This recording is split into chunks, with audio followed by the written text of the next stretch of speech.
Welcome to My Creative Corner 3, a podcast about quilting, crafting, creativity, with a dash of garden, chatting about current interests and life in my northern town.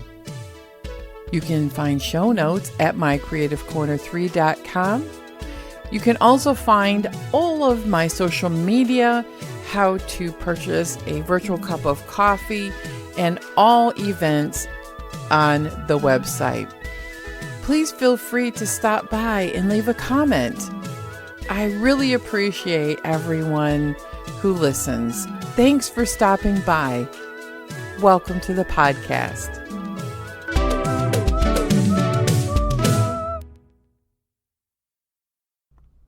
Hello, everyone. It is August 8th, and it has been such a month. I really want to start off by saying, starting in September, maybe August, I want to get into the twice a month podcasting. But what derailed me in July was the smoke in the sky.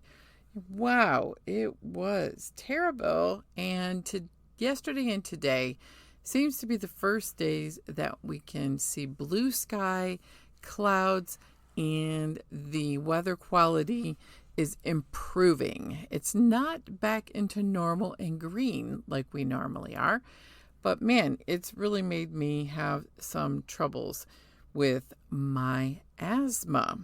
So what has been happening since I talked to you last? A lot, yet not a tremendous amount of earth-shaking things. It's been summer. It's been hot. It's been cold. It's been rainy. It's been smoky. So smoky that the sun was blotted out for 3 days. It was like a post-apocalyptic show. Oh my goodness. But we did go on our vacation that went up to the UP. We started in Sault Ste. Marie, and then we went to Paradise, to Whitefish Point, and then drove to Hell, Michigan, did a whole bunch of tourist stops along the way. What I really wanted to do in the UP was to pick up some Yooper lights and some Lake Superior agates. And I knew that I did not have the ability to go night rock hounding for these Yooper lights because you have to have a special black light and you have to scramble across rock beaches. And I know I would fall. So the man who discovered the Yooper lights has a tiny little store in a little shed on his property in Brimley, Michigan. You can look it up, and he has a beautiful collection for a very inexpensive price. I bought both Lake Superior agates and some Yooper lights. The Yooper lights don't look like much, but when they're under that special black light, they glow beautiful colors. We did lots of things that we didn't have a big plan. We did lots of things in the Soo. We went to the Soo Locks, which holds 1,000-foot Great Lake freighters, and my husband has never done the lock tour in a boat going through all of the ports and the locks and through Canada's locks. It was really a beautiful day, and we really enjoyed it. We also toured a retired freighter called the Valley Camp that is in Sault Ste. Marie, Michigan. So all I can say is doing these kinds of trips are my favorite because we had a loose plan. We knew where we wanted to start, where we wanted to stop, and some interesting touristy things along the way. Hell, Michigan is a former place near a river outside of Pinckney, Michigan, which has a wildlife area. But Hell was called Hell because the grist mill owner has some legend of, everyone going to hell because he was such a grouch, and there's lots of funny stories, but who knows what's true, what's legend, and what they tell tourists. But what's there? Not much. That's what was so great. It was an absolutely gorgeous drive through the back roads along farms and very beautiful scenic two-lane roads and villages. And it's got an ice cream shop. It's got a place where you can have spread ashes of your friends, family, and loved ones if they have a sense of humor and want to be have their ashes spread in hell. They have a mini golf and they have a mini chapel where you can have you and about one or two other people to witness your marriage in hell. They also have little bridges where you could put locks on them, which is kind of a touristy thing about, your love and locking it on a bridge. And, it was pretty. It was fun. It was a great stop. We had ice cream and bought some really funny tourist things in their gift shop in the ice cream parlor area. And what's so funny is you can send postcards from hell. Yes, they burn them with a lighter and they post them. I wrote some funny notes to my kids. T-shirts, shot glasses, coffee cups, all of the things, anything you could possibly want that says hell on it. I've been through hell, Michigan. That's mostly what most of those things. I've been through hell, postcards from hell. It was so funny. We had the best time. And then we had a little extra time because we wanted to be in Ann Arbor. There's a little town outside it called Saline, and it's like a suburb. And they had the Highland Game on Saturday. So we had time, so we went to the Cuyahoga Valley National Park because we're trying to hit all 50 states and as many national parks as we can, my husband and I. And this was a beautiful place. It's what's called an urban park, and loved it. Everything about it. I had a fabulous time. And I just want to say that you should go. Whenever you have opportunity to go to a park, a national park, state park, check it out. I think the more that we go and talk about it, the more the land will be preserved. This was land that has waterfalls and paths and beautiful outlooks over the gorge and valley. Definitely worth a stop. And then we went to the Highland Game and I saw corgi races for the first time. Adorable.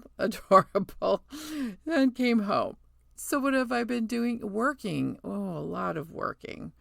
The garden has been on its own, and I noticed this week the burning bushes in the neighborhoods are getting red tinges on the top leaves. I know it's only August 8th, but it's been dropping down in the 40s at night. And this is the reminder that now that the sun is out and the sky is blue, I need to really squeeze the last few drops out of summer, because fall comes early on the 45th parallel here in northern Michigan. And we're not going to say the S word, snow. I did. Okay, I'm just going to say it's like Voldemort. Snow is the word that we don't want to jinx ourselves with the early snow, but frost is coming soon. I noticed my autumn joy sedums are blooming, and it's that time of year. Summer is short here. It's 90 to 120 days, and I feel like I squeezed as much out of it as I could. But I'm going to a Highland Game tomorrow and a family reunion on Sunday. And then I have a fall Highland Game planned. So I have been keeping myself busy trying to get outside while the weather is good and the driving is good.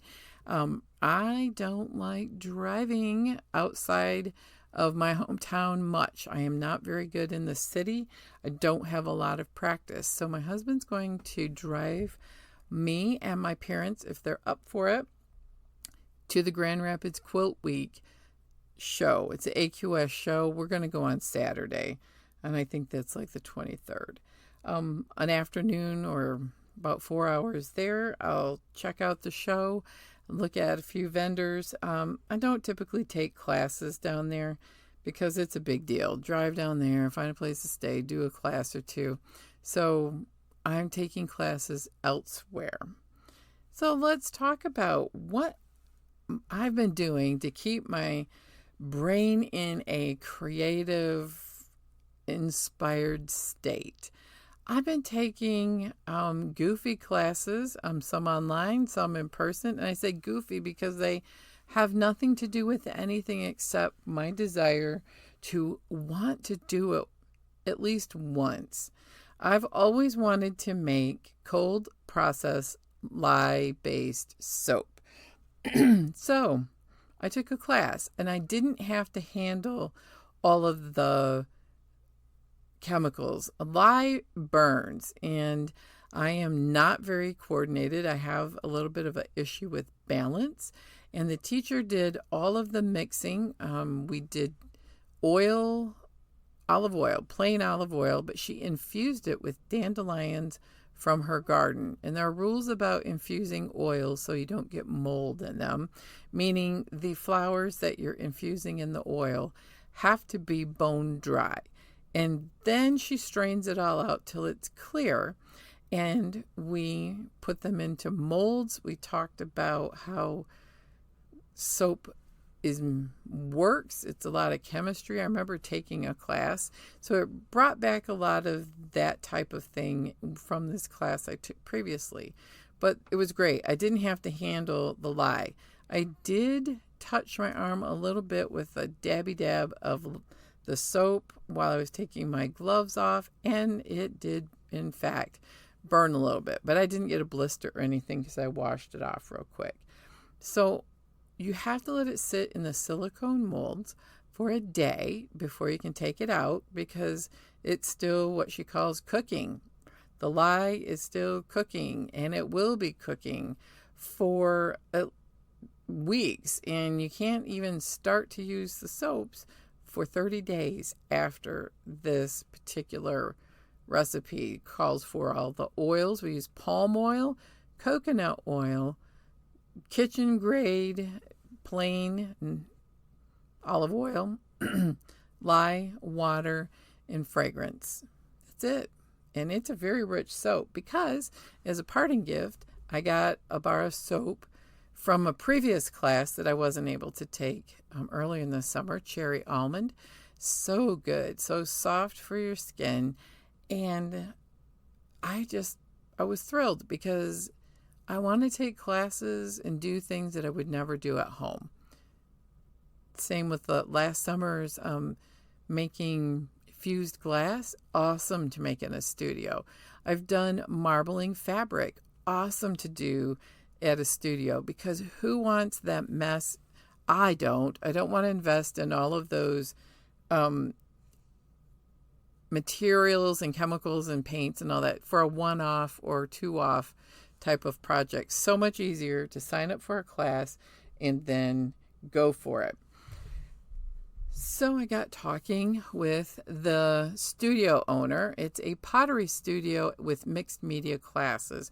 Mixed media where she's going to do all types of crafts and art classes. Remember I took that collage class in June? Yeah, this is the same studio. It's about an hour from my house. And so I want to do all the classes I can before it gets too deep in the winter. What's great about this is she's going to do a holiday candle making class and another soap making class. So I'm going to take those if possible. And then she schmoozed me about a beginning pottery class for 6 Saturdays for a very inexpensive price. And you know, I signed up for it. We're going to learn all about clay, slab building, and we're actually going to throw, I think, a pot at the end. And then you can keep coming back for more classes. What's interesting is this class is inexpensive and I don't have to buy any materials, and she'll fire the pieces in her kiln. So I'm thrilled. I'm going to go to her open house on September 6th, do a tea bag trivet with alcohol inks on it. It's a trivet, I believe it's already fired. She's going to have outdoor painting. She offers some fun outdoor classes where you can paint and even do Bob Ross in a group. Bob teaches, quote unquote, with his video, and everybody follows along. That might be fun to do in the spring. So I am very, very excited. And because it's coming up in September, which you know is New Year's, because back to school, I think September is the new year more than January.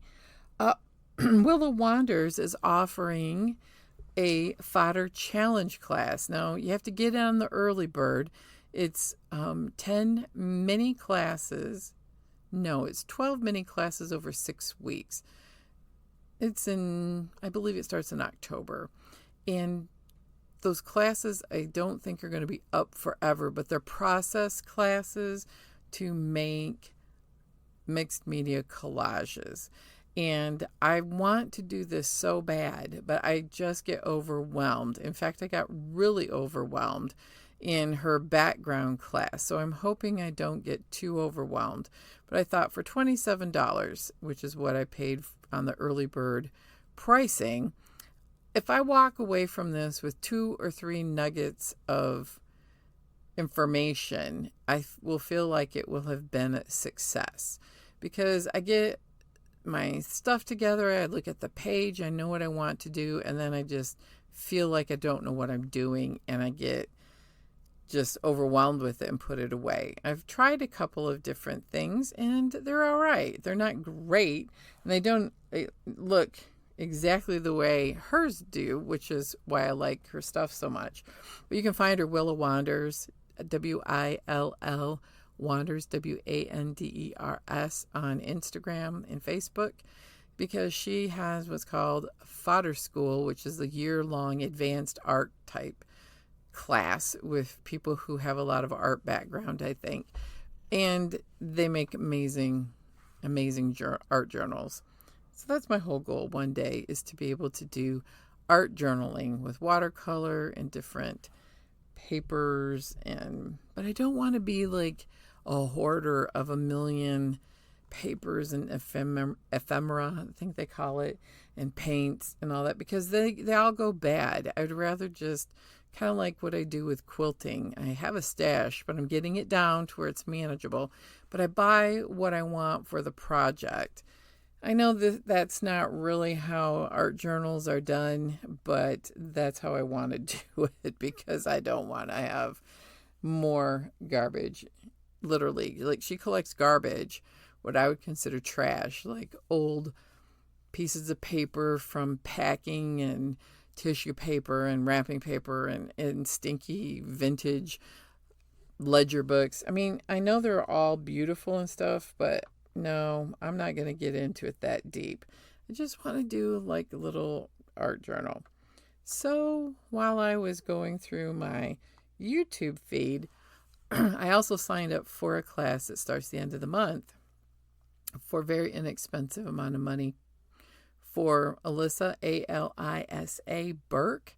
She is an artist that does a lot of doodle art, graffiti style art journals, and she has a class on painting and using it as a media for art journaling your emotions. So I thought, okay, that's perfect. That's something I would like to do. So I have been decided.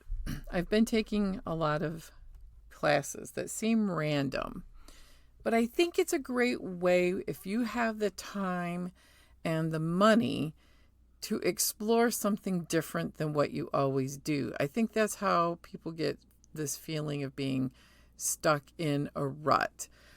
Eventually, I would like to be able to do watercolors, but it's very difficult for me to get the concept of making this paint do what it is that, not that I want it to do, because you can't 100% control watercolor, but get an effect. So I thought, rather than get frustrated about it and not do anything about it, let's take micro steps to the end, which is eventually I would like to do an art journal.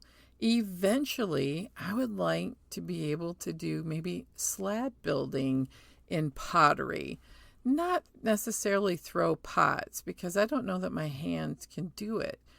But there are some beautiful things in pottery that I think I could make that don't involve the wheel. So I want to do that. What's the end game with all this inspiration? I would like to be able to continue to quilt and make the things that I enjoy the most, which is quilting. I do enjoy all of these other crafts.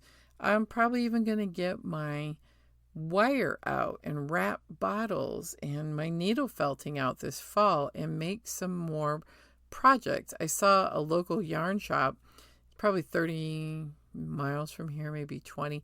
She was doing felted masks for children for like Halloween or a masquerade ball. And I thought, ooh, I'm going to watch that.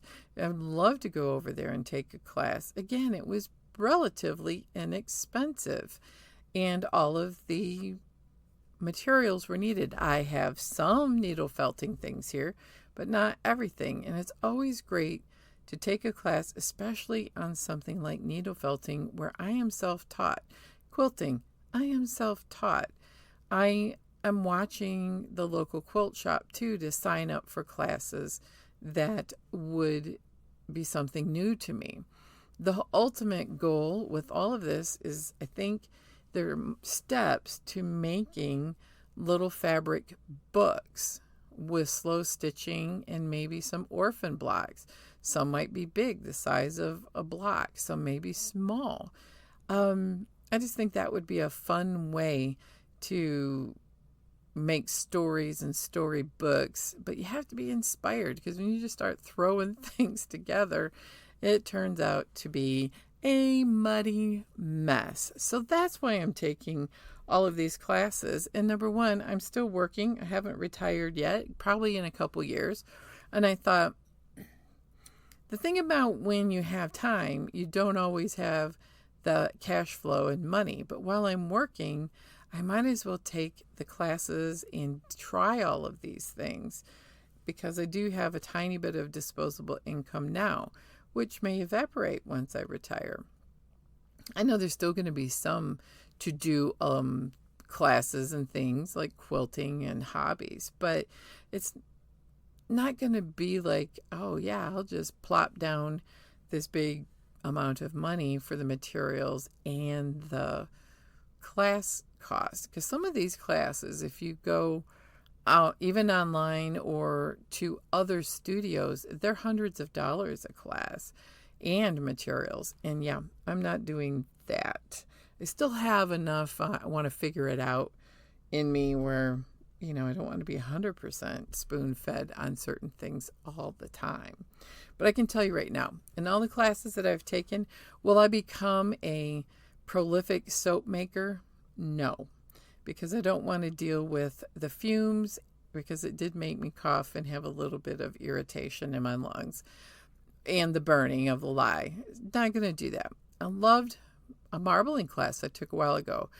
Oh my goodness, what an expensive hobby, which makes gorgeous things, but I do not have the time, the money, or the space to invest in doing that all the time.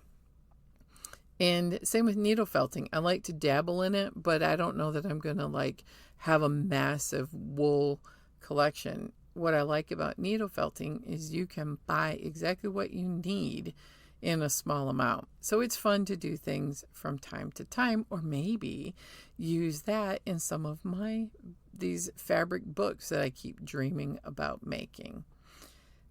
So there's been a few things I've tried that I had immense joy and pleasure, but I'm not going to run out and buy a glass kiln.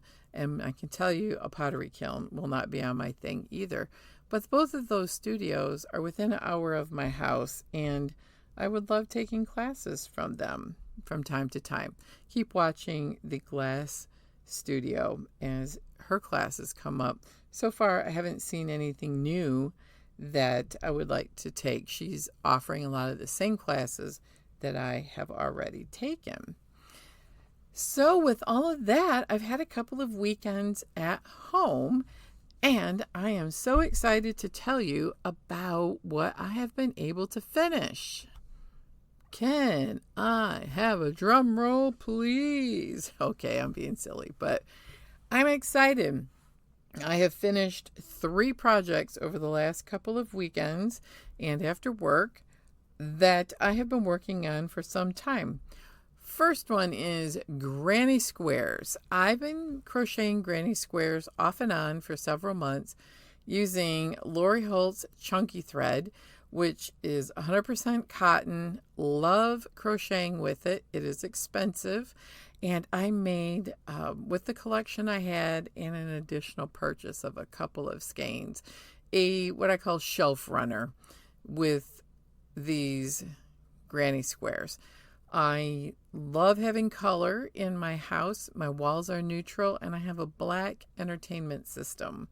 And I needed some color for the bottom shelf, which is just displaying a few larger knickknacks. And top shelf is TV, center shelf has the VCR and satellite dish and such.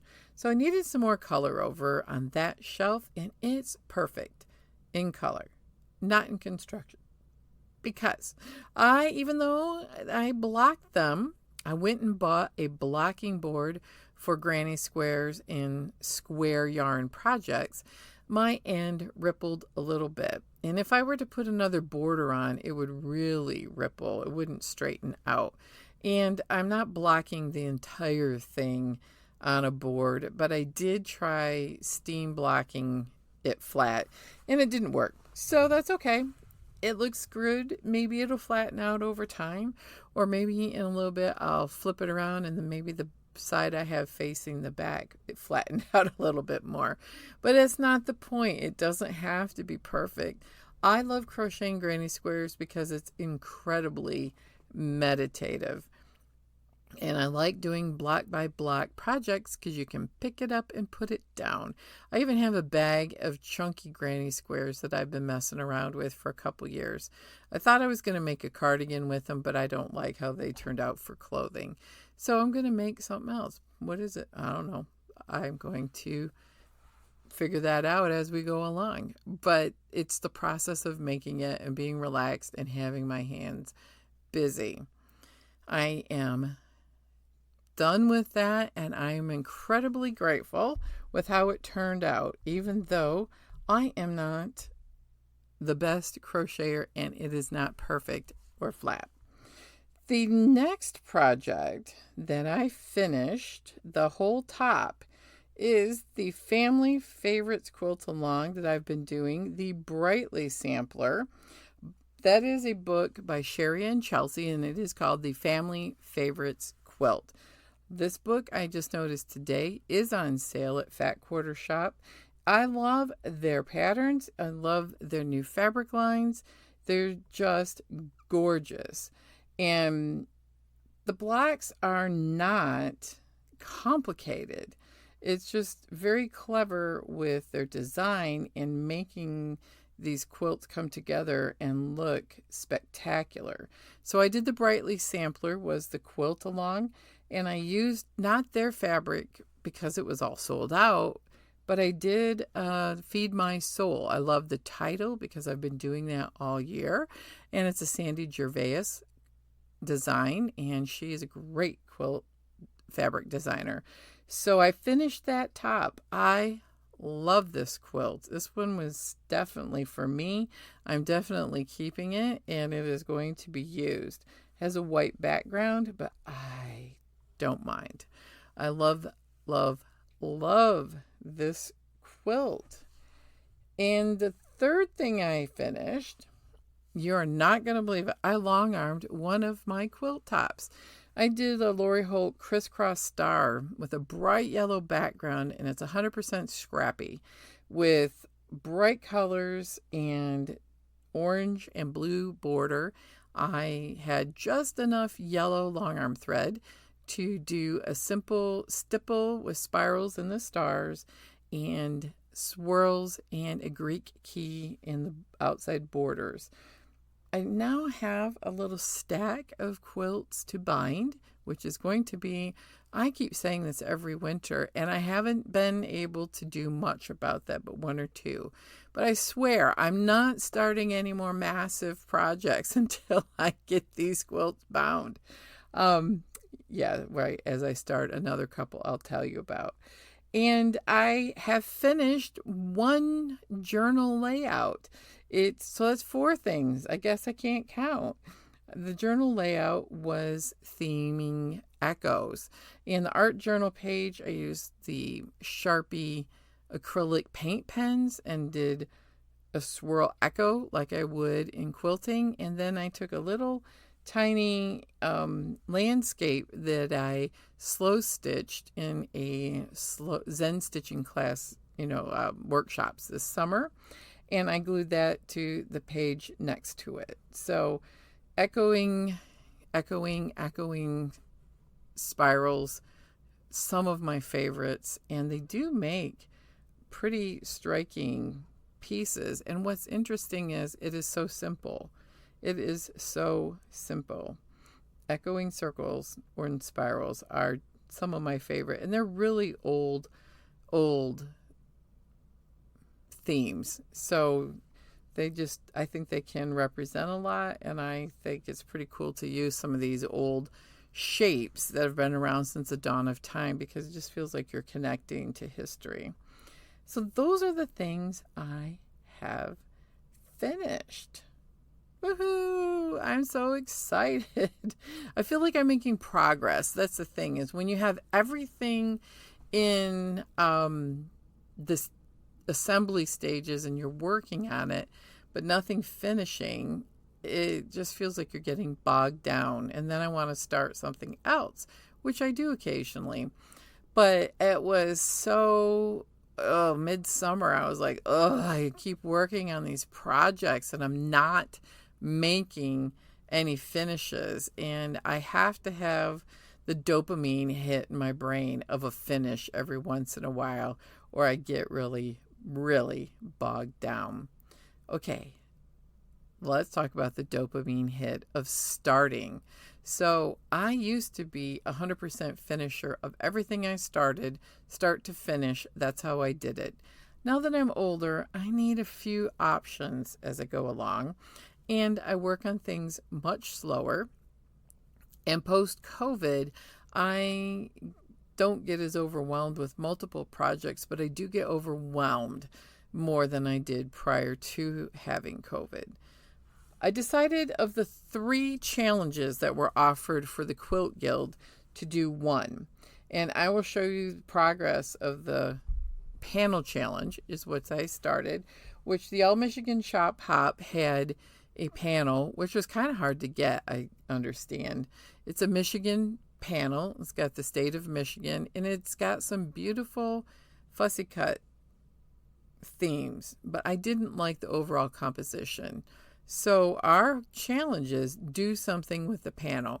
You can make a quilt, you can cut it up, you could make an apron, you can make a bag. No rules on what you could make.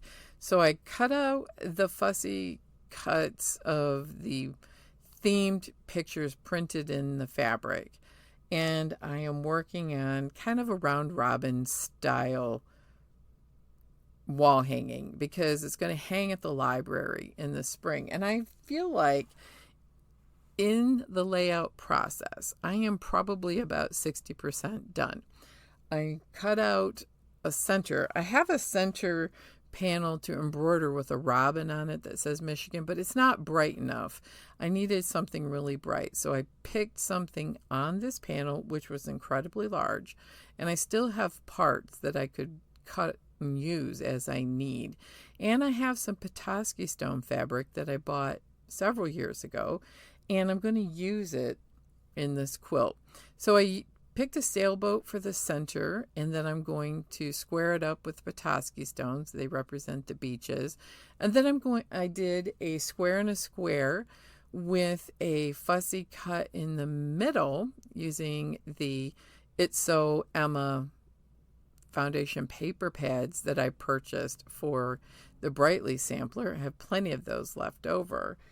And they are going to have some more fussy cuts in the corner with probably just larger prints that are bordered to fit the shape. And then I want to do something in the borders with a couple other fussy cuts and the Michigan print, I think. But see, that's the whole thing about designing a quilt. Kind of It's not an improv quilt, but it's a puzzling quilt, I call them. You're designing it as you go, and that's what I think.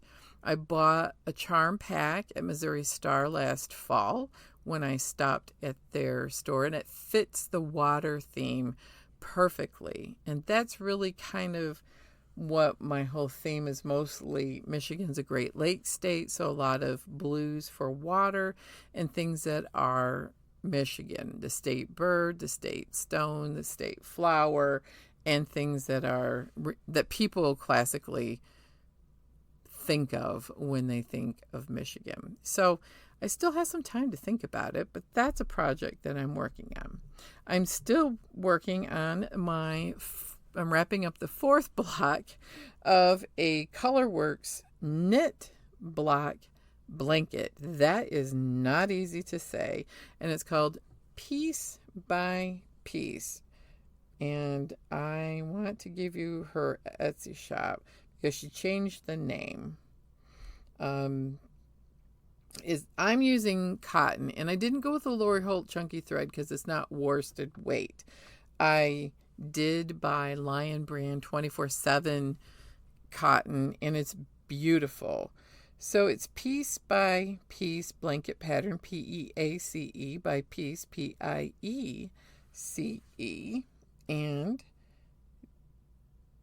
I got it as a digital download, and Needle and Feather is the new name of her Instagram page and her Etsy shop. I think she's on Ravelry also. So she's British, and it's absolutely gorgeous. It's a handful of motifs knitted in blocks in different colorways. And so I'm using that very inexpensive $9.99 Amazon blocking board to block my blocks. My blocks are not square at all.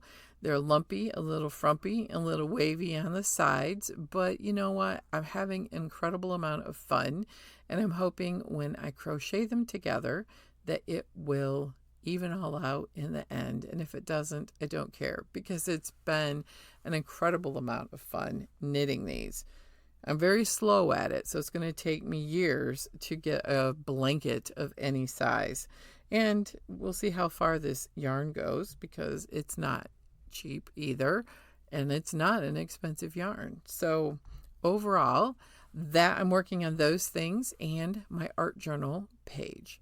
So I want to kind of put on hold the Lori Holt It's So Happy, SEW, So Happy quilt with a sewing machine, because I want to get this challenge done for the Quilt Guild, and then I will bring that back online probably in the next couple weeks online in my active projects. So the problem with that is it really is difficult to cut out these tiny little pieces. So I played around with a product at the quilt shop called Cutterpillar. Yes, I did see Kimberly Jolly use it first on Fat Quarter Shop, and I talked about it with the quilt owner and my next to the last Lori Holt Club, because nobody else came. And so for our last Lori Holt Club in July, she got a Cutterpillar out that was gifted to her. And I played with it, and it's amazing. It's a lit pad, like an oversized iPad that can take a little bit of pressure. You don't want to sit books on it or it'll break. But it has a clear cutting mat that you put on top. Lots of people online have demos. I'll share a picture in my show notes, but it's great because Michigan is not a bright sunshine state, brightly colored. We don't have great sunlight all the time. And in winter, it's really hard. In fact, I'm having a hard time taking a picture of this Brightly sampler because the days haven't had good light. I wish I had more days that had great sunlight, but it's a 2-person project, and so that's the other thing. But anyway, Cutterpillar has these mats. You can buy them in many different sizes, and I bought a medium-sized one, not the biggest one. and not the smallest, because I want to use it to cut out small pieces correctly using a ruler, not the mat, which I've done for probably 40 years. But I'm learning how to make more precision cuts, because with the Lori Holt pattern that I'm doing, you have to have precision cutting or your blocks will not go together. And I ran into it a little bit with the last couple quilts I did, because the So Scrappy Spools has tiny pieces that needs a little bit more precision cutting, and so did the it was a Quilt-A-Long, I believe it was a Moda Designer one that Fat Quarter Shop did, and they were tiny blocks that I chose to do. So cutting, I've got the 1/4-inch seam down, but everyone kept telling me, it's your 1/4-inch seam is why your blocks aren't lining up right. No, the quilt shop owner and I, during the Lori Holt Club, she spent hours bringing me along some remedial training on cutting, and that's 90% of my problem, is cutting it out.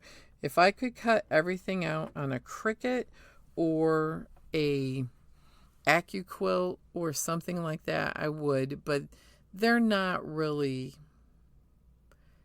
for mass cutting. They're for, like, if you're going to do 100 hexagons or you're going to do 100 squares, that's one thing. But when you start getting into all these different shapes, it's very difficult to program it to cut out like that. At least I have a hard time. So Caterpillar, this board, you can buy it at Fat Quarter Shop or ask your local quilt shop to buy it.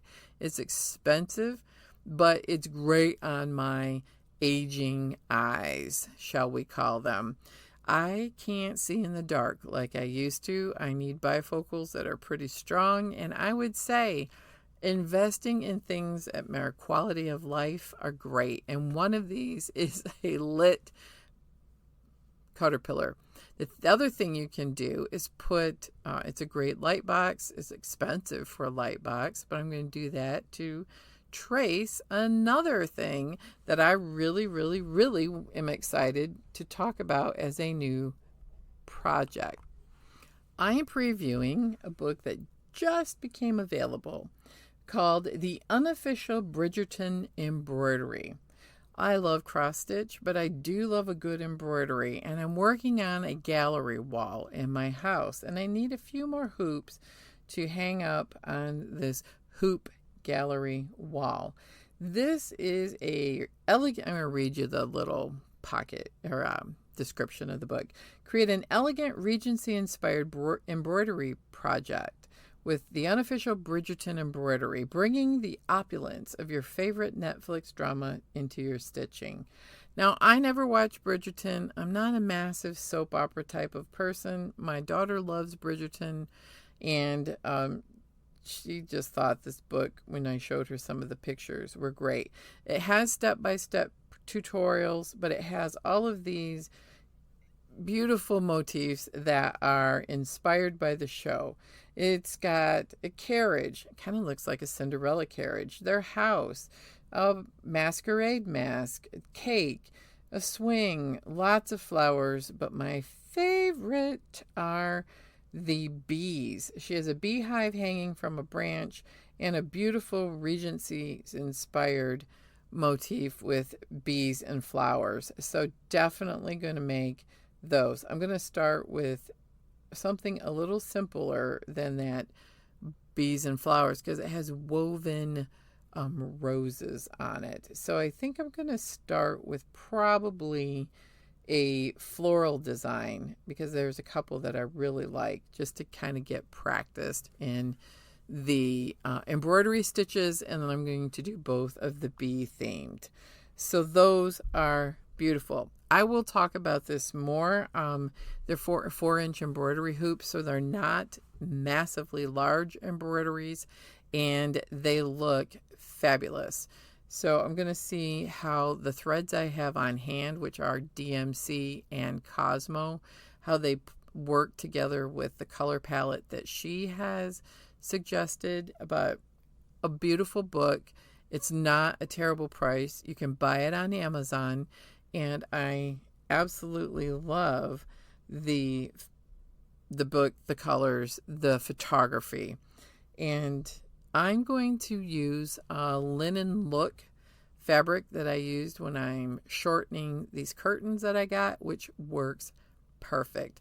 It's not the grayish linen color that she chose, so I'm going to use a little bit brighter colors, but I love it. So if you want to check out something fun and are a Bridgerton fan, check out the book, which is by, oh my goodness, I forgot to tell you the author, Hilary Leslie. Beautiful book, beautiful ideas. Well, that's about a wrap for this week's podcast. I'm going to tell you that I'm going to try to come back in a couple of weeks and tell you how the open house went up at the Pottery Studio. I hope you take time this week to create. I have been finding taking classes has jump-started my creativity, and I've been working on something creative at least 15 minutes a day, a little bit longer when I have the energy to do so. So enjoy your day. Take time to be creative. Have a wonderful week.